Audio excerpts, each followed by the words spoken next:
Markus 10 ayat 32 sampai 52. Pemberitahuan ketiga tentang penderitaan Yesus. Yesus dan murid-muridnya sedang dalam perjalanan ke Yerusalem dan Yesus berjalan di depan.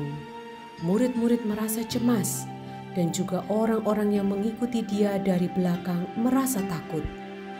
Sekali lagi Yesus memanggil ke-12 muridnya dan ia mulai mengatakan kepada mereka apa yang akan terjadi atas dirinya. Katanya, "Sekarang kita pergi ke Yerusalem dan Anak Manusia akan diserahkan kepada imam-imam kepala dan ahli-ahli Taurat, dan mereka akan menjatuhi dia hukuman mati, dan mereka akan menyerahkan dia kepada bangsa-bangsa yang tidak mengenal Allah, dan ia akan diolok-olokkan, diludahi, disesah, dan dibunuh, dan sesudah 3 hari ia akan bangkit."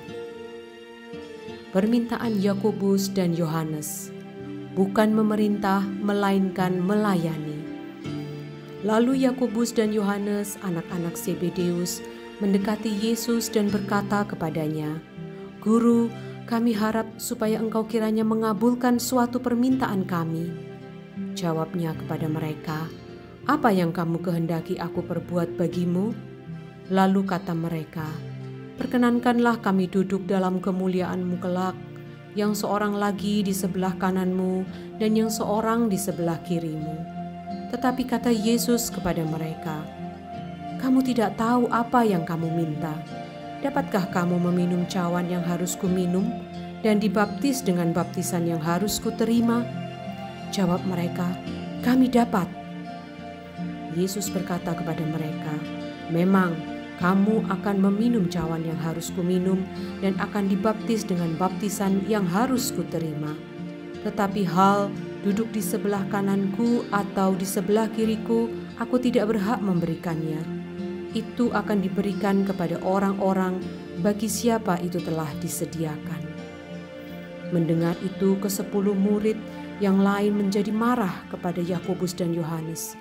Tetapi Yesus memanggil mereka lalu berkata, "Kamu tahu bahwa mereka yang disebut pemerintah bangsa-bangsa memerintah rakyatnya dengan tangan besi, dan pembesar-pembesarnya menjalankan kuasanya dengan keras atas mereka. Tidaklah demikian di antara kamu. Barang siapa ingin menjadi besar di antara kamu, hendaklah ia menjadi pelayanmu. Dan barang siapa ingin menjadi yang terkemuka di antara kamu, hendaklah ia menjadi hamba untuk semuanya. Karena Anak Manusia juga datang bukan untuk dilayani, melainkan untuk melayani dan untuk memberikan nyawanya menjadi tebusan bagi banyak orang." Yesus menyembuhkan Bartimeus. Lalu tibalah Yesus dan murid-muridnya di Yeriko. Dan ketika Yesus keluar dari Yeriko bersama-sama dengan murid-muridnya dan orang banyak yang berbondong-bondong, ada seorang pengemis yang buta bernama Bartimeus, anak Timeus, duduk di pinggir jalan. Ketika didengarnya bahwa itu adalah Yesus orang Nazaret, mulailah ia berseru, "Yesus, anak Daud, kasihanilah aku." Banyak orang menegurnya supaya ia diam. Namun semakin keras ia berseru, "Anak Daud, kasihanilah aku." Lalu Yesus berhenti dan berkata, "Panggillah dia." Mereka memanggil orang buta itu dan berkata kepadanya, "Kuatkan hatimu, berdirilah, ia memanggil engkau." Lalu ia menanggalkan jubahnya. Ia segera berdiri dan pergi mendapatkan Yesus. Tanya Yesus kepadanya, "Apa yang kau kehendaki supaya aku perbuat bagimu?" Jawab orang buta itu, "Rabuni, supaya aku dapat melihat." Lalu kata Yesus kepadanya, "Pergilah, imanmu telah menyelamatkan engkau."